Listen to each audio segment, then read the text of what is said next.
7:14 a.m., February 3rd, 2026. Fort Lauderdale, Florida.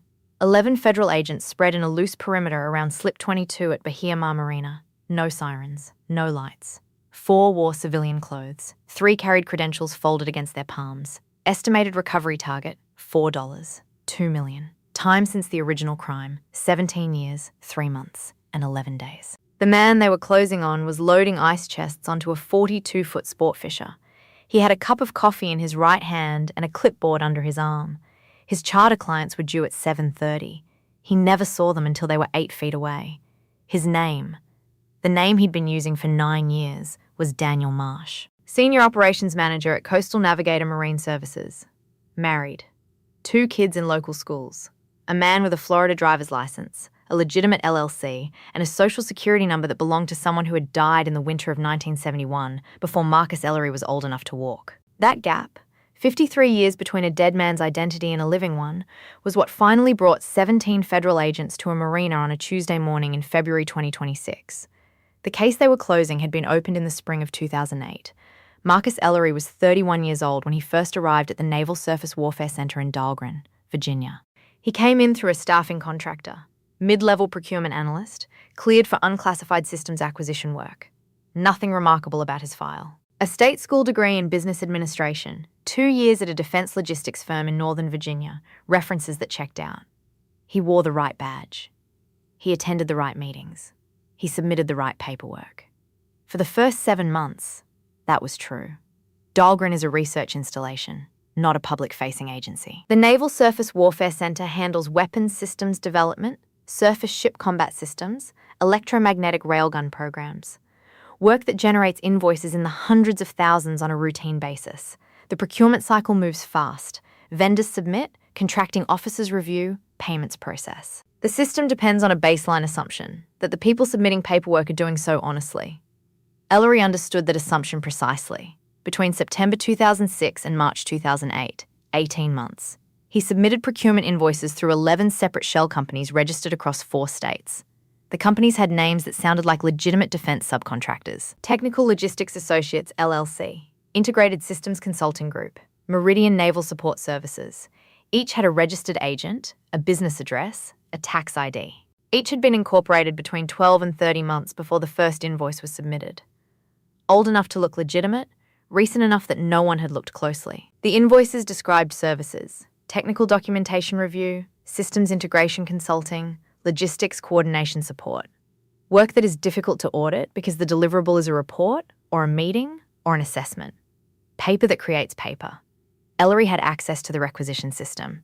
He knew which line items received the least scrutiny. He knew which contracting officers were overloaded and which vendors rarely got called for follow-up. Over 18 months, he invoiced $4, 2 million. Every payment cleared. The first person to notice something wrong was not an auditor. It was an administrative coordinator named Sandra Pruitt who worked in the contracting office at Dahlgren. In January 2008, she was reconciling a vendor payment file and noticed that 3 different companies, Integrated Systems Consulting Group, Meridian Naval Support Services, and a third entity called Summit Defense Analytics, had each submitted invoices referencing the same project code within the same 30-day window. That was unusual. Not impossible, but unusual. 3 separate vendors billed to the same project code in the same month suggested either a coordination problem in the project office or, and Pruitt flagged this in an internal memo, a vendor submitting work under multiple names. Her memo went up the chain. It sat for 6 weeks. In March 2008, a contracting officer finally pulled the 3 vendor files. He discovered that all 3 companies shared a registered agent in Delaware. He escalated. The NCIS duty agent at Dahlgren was contacted on March 19th. The FBI's Richmond field office was brought in on March 21st. By March 24th, investigators had traced the registered agent to a post office box in Wilmington and identified a 4th company, Technical Logistics Associates, with a different registered agent but an identical banking arrangement. All 4 vendor accounts received payments that were immediately swept into a single account at a credit union in Fredericksburg, Virginia. The account was held by Marcus Ellery. When investigators arrived at his leased apartment in Stafford, Virginia on the morning of March 26th, they found a running car in the parking lot, a furnished apartment, and a wife named Carol Ellery who told them she hadn't seen her husband in 3 days. He was gone. I spent time going through the early case records on this one. The investigative timeline, the witness summaries, the early subpoenas. And one detail kept coming back to me. Ellery didn't panic when the memo went up the chain. He waited. 6 weeks passed between Sandra Pruitt's flag and the first serious investigative action. At some point in those 6 weeks, he made a decision. He didn't run immediately. He stayed. And then, at a moment that no one has been able to pinpoint precisely, he moved. That timing suggests he had a source.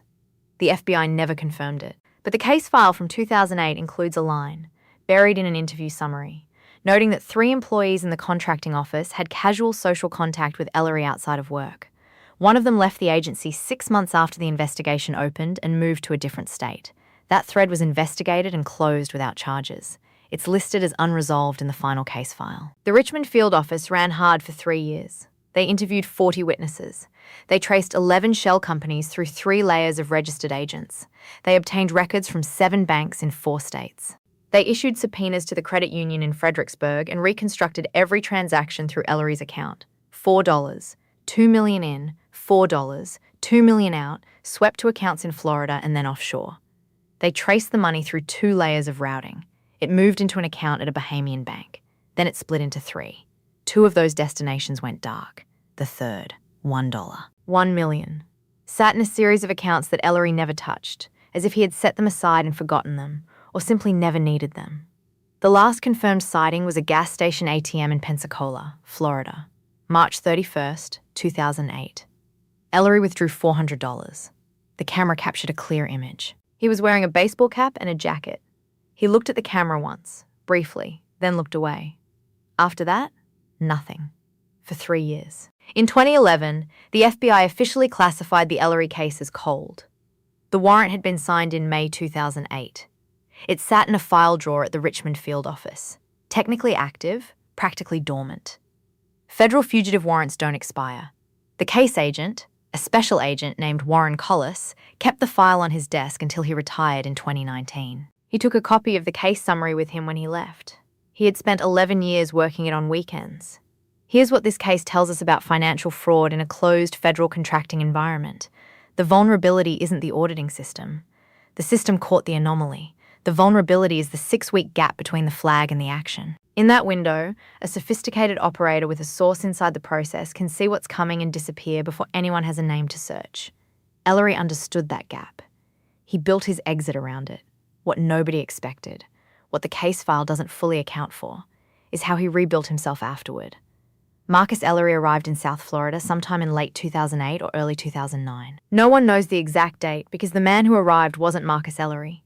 He had acquired a second identity, Daniel Raymond Marsh, using the social security number of a man who had died in Gadsden County, Florida in 1971 at the age of 4 months. It's a method with a specific name in identity fraud investigation, a tombstone identity.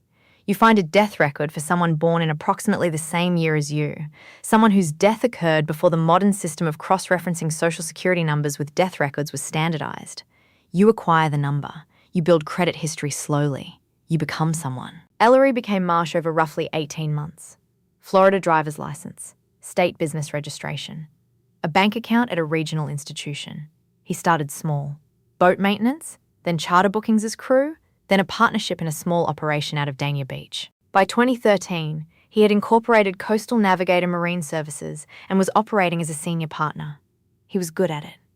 Former clients interviewed after his arrest described him as professional, responsive, knowledgeable about South Florida waters. He knew the Gulf Stream fishing grounds. He knew which captains to call in bad weather. His reviews were consistently high. He expanded the business. Hired crew. Acquired a second vessel. He met his wife, a woman named Jennifer Marsh, née Delgado, in 2014. They married in 2015. Their first child was born in 2016, their second in 2018. He coached a youth soccer league in 2022 and 2023. Put yourself in the shoes of the IRS compliance officer who first flagged the anomaly in January 2026. You're running a routine audit of a marine services company in Miami, a standard cross-reference check. You pull the Social Security number for a senior operations manager named Daniel Marsh and run it against the Social Security Administration's Death Master file. A fraction of a second later, you get a flag. The number belongs to a Daniel Raymond Marsh, deceased, Gadsden County, Florida, 1971. The computer doesn't know what it's found. It just found a mismatch. You write it up and send it forward. That single flag reached Homeland Security investigations on January 14, 2026. The HSI analyst who received it, working in the Miami field office, ran the standard follow-up. She cross-referenced the name Daniel Marsh against active fraud databases. No match. She ran the SSN against the FBI's financial fugitive database. That query takes longer because it's running against a larger and older dataset. The response came back in 47 minutes. The SSN had appeared in a secondary document, a 2019 Florida driver's license application submitted under the name Daniel Marsh, which had been captured in a routine audit of Florida DMV records as part of a separate identity fraud sweep 3 years earlier. That audit had flagged the DMV record and forwarded it to a processing queue. It sat in the queue for 3 years because no one had connected it to a specific outstanding warrant. The HSI analyst connected it the same afternoon she received the IRS flag. She submitted the biometric data from the 2019 driver's license photo, the photo of Daniel Marsh, to the FBI's facial recognition unit with a request for comparison against fugitive records. The comparison used age progression modelling. Ellery had been 31 in 2008. The modelling projected what he would look like at 49. The comparison came back at 94, 7% confidence. That was enough to open an active fugitive investigation. Here's the unpopular take on this case, and we'll say it plainly. 17 years is a failure. The system caught the fraud. The system built the case. The system issued the warrant. And then the system let 17 years pass before it ran a biometric comparison that took less than an hour. Warren Collis worked this case on his own time for 11 years because the institutional mechanism for closing cold financial fugitive files didn't function. That's not a criticism of any individual investigator. It's a description of a resource allocation problem that allowed a man who stole $4, $2 million from a naval facility to raise 2 children and coach youth soccer for a decade and a half before anyone came for him. The system works. It just doesn't work fast enough. The case was active again by January 19, 2026. HSI Miami and FBI Richmond coordinated immediately. The original case agent, Warren Collis, was contacted at his home in Roanoke, Virginia. He was 63 years old and had been retired for 6 years. He drove to Richmond the next morning and spent 2 days going through the case file with the joint investigative team. He remembered every name. The surveillance operation began on January 22nd. HSI placed physical surveillance on Coastal Navigator Marine Services and on the residence associated with Daniel Marsh in Fort Lauderdale. They ran license plate reads on vehicles linked to the business address. They obtained a court order for financial records and ran a parallel trace on the Coastal Navigator accounts. The first obstacle came within a week. Ellery, operating as Marsh, varied his route to the marina. He didn't follow a predictable schedule. Charter bookings changed day to day. He sometimes arrived at the dock before dawn and sometimes mid-morning. Surveillance teams couldn't establish a reliable intercept window without risking exposure. In a marina environment, unfamiliar faces stand out. A surveillance vehicle parked near the dock for 3 straight mornings would draw attention. The team pulled back and switched to digital surveillance. Court-authorized monitoring of Coastal Navigator's booking system gave them Ellery's charter schedule in real time. They identified a Tuesday morning slot, a private charter booking for a group of 4, departing at 7:30 a.m. as the intercept window. The dock would have activity. Agents in civilian clothes wouldn't stand out. The timing gave them a defined arrival and departure point. The booking was confirmed on February 1st. Agents had 48 hours to position. What's most surprising about this case isn't the identity theft itself. Tombstone identities are documented and investigated regularly. What's surprising is how complete the rebuild was.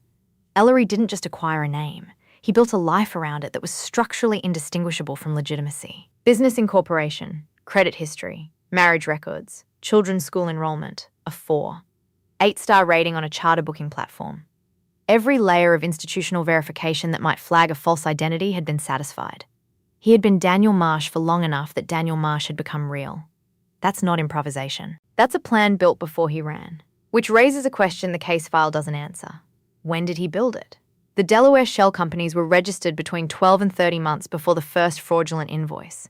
That means Ellery was thinking about an exit 2.5 years before he disappeared. The Tombstone identity, the groundwork for becoming Daniel Marsh, may have been laid even earlier. A source familiar with the investigation told the press after the arraignment that HSI found evidence suggesting the Marsh identity had been seeded as early as 2005 or 2006, possibly before Ellery joined the contracting workforce at Dahlgren at all. If that's accurate, the fraud wasn't opportunistic. It was a structured, multi-year project with a built-in exit. The scheme wasn't just about taking the money. It was about surviving afterward. The forensic accountant spent 3 weeks tracing the financial history of Coastal Navigator Marine Services. What they found was a clean business, genuinely clean, in operational terms. The charter company generated real revenue from real clients. Ellery had not been running a second fraud. He had built a legitimate operation, possibly because he understood that a legitimate business is harder to unravel and less likely to attract regulatory attention than a shell. The $1.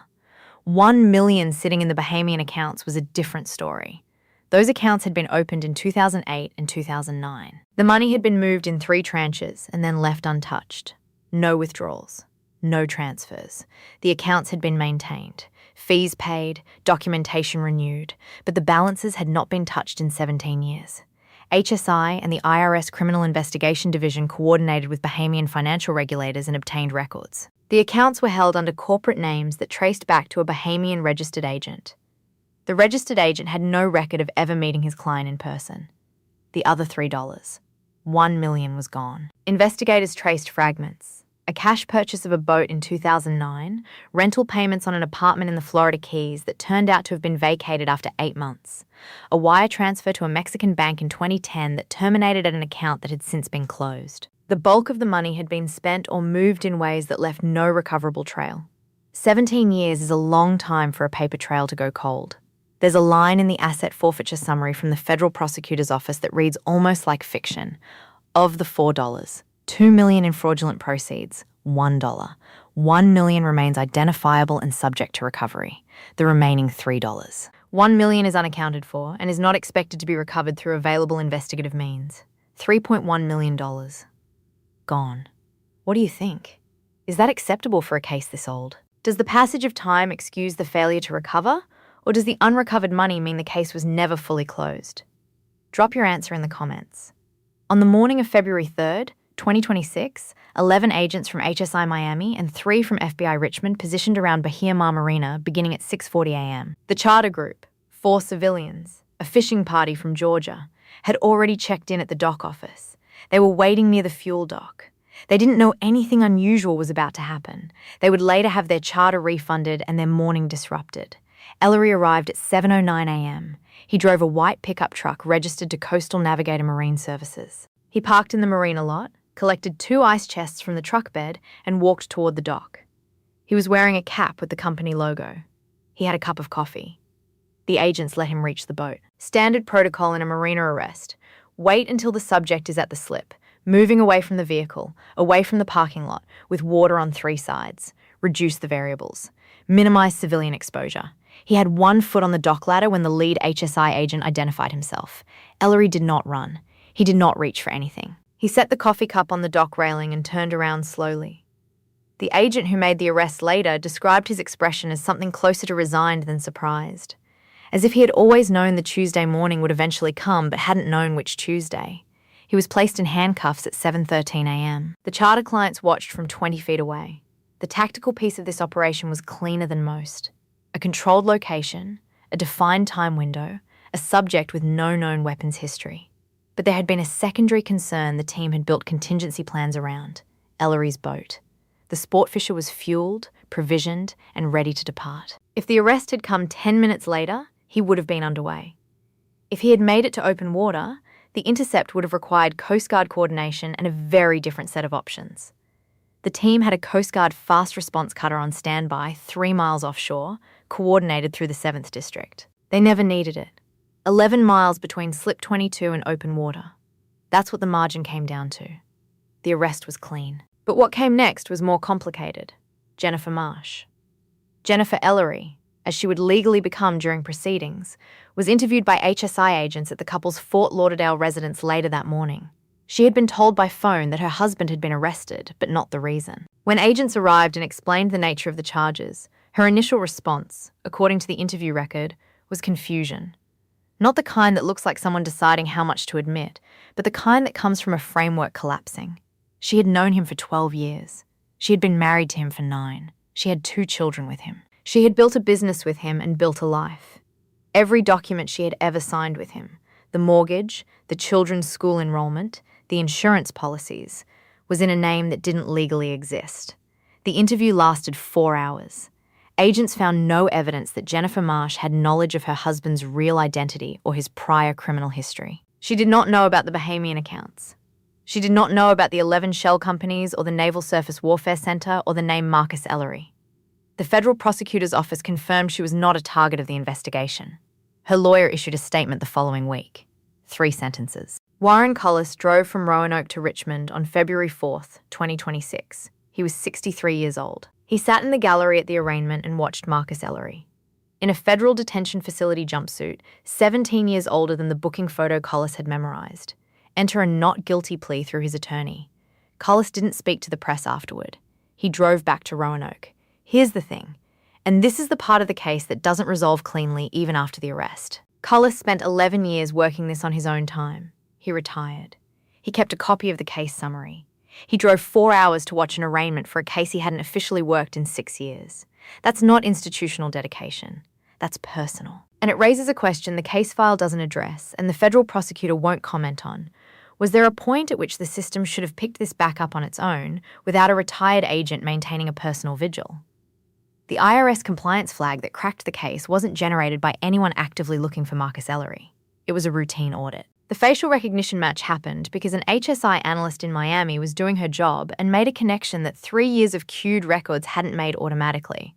The system, as designed, was capable of solving this. It just wasn't pointed at it. The federal indictment, filed in the Southern District of Florida and the Eastern District of Virginia, listed 19 counts.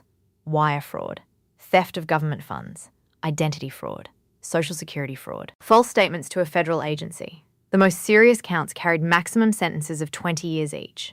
Marcus Ellery remained in federal custody without bail. His attorney argued at the detention hearing that after 17 years without a criminal incident, his client posed no flight risk. The prosecutor responded by noting that the defendant had successfully evaded federal law enforcement for 17 years through the systematic use of a false identity and had maintained that false identity until the moment of his arrest. Bail was denied. The forensic accounting team worked through February and into March. Their final report, filed with the court in April 2026, confirmed the following. $1, $1 million in 3 Bahamian accounts, accessible through a corporate structure linked to a now dissolved entity. The accounts were frozen, pending asset forfeiture proceedings. The remaining $3, $1 million, of the original $4, $2 million, was assessed as unrecoverable through available investigative means. The shell companies Ellery had used in 2006 and 2007 were long dissolved. Their registered agents had no useful records. The banking relationships had been closed. The intermediary accounts had been dormant for so long that the records retention windows had expired. Here's the detail that stuck with me when I went through the asset recovery summary. The Bahamian accounts had been maintained for 17 years at an annual fee. Someone, Ellery, or a structure he set up, had been paying the maintenance fees on those accounts every year for 17 years. He never touched the principal. He paid the fees. It reads like someone who was either extraordinarily disciplined or someone who genuinely forgot the accounts existed until he didn't need to think about them anymore. We'll probably never know which. The question of whether Ellery had help, inside the contracting office or elsewhere, was reopened by the investigative team after the January 2026 case reactivation. The 3 employees who had social contact with Ellery in 2008 were re-interviewed. 2 were still alive and still reachable. 1 had died in 2019. The re-interviews produced nothing new. The unresolved thread in the 2008 file remains unresolved in 2026. If someone warned Ellery that the memo had gone up the chain, that person has never been identified. Will we ever know? Comment why yes or no. Sentencing was scheduled for the fall of 2026. Federal prosecutors indicated they would seek a sentence at the high end of the guidelines range, citing the premeditated nature of the scheme, the duration of the flight, and the failure to cooperate with the asset recovery process. The $4, $2 million had targeted a defence installation. The scheme had funded a new life while the original case agent spent 11 years working it on his own time. The charter company was shuttered. Coastal Navigator Marine Services ceased operations on February 3rd, 2026. The same morning, its senior operations manager was arrested on the dock. The 2 crew members who worked the boats were out of jobs by end of week. The 2 sport fishers registered to the company were seized as potential proceeds of proceeds. Jennifer Marsh retained a family law attorney and began the process of determining what, legally, her marriage had been. If you've followed a case with this many layers and still have questions, subscribe. The next file we open goes deeper. The Bahamian accounts were frozen. The $3. $1 million was gone. The warrant that had sat in a Richmond field office drawer for 17 years was finally, technically, closed. What's most surprising about this case isn't the escape. Fugitives disappear. What's surprising is what he built while he was gone. A functioning business. A real family. A life that, by any external measure, worked. The fraud that funded it was committed 18 years ago against a defense installation by a man who planned his exit before he committed the first crime. The case is closed. The questions it raises about the surveillance gap, the unidentified source, and the $3. $1 million that disappeared into 18 years of cash transactions. Those stay open. The warrant never expires, but sometimes it just sits in a drawer until someone runs a routine audit. Marcus Ellery's sentencing date, fall 2026. The original case agent will be there. The $3. $1 million won't be.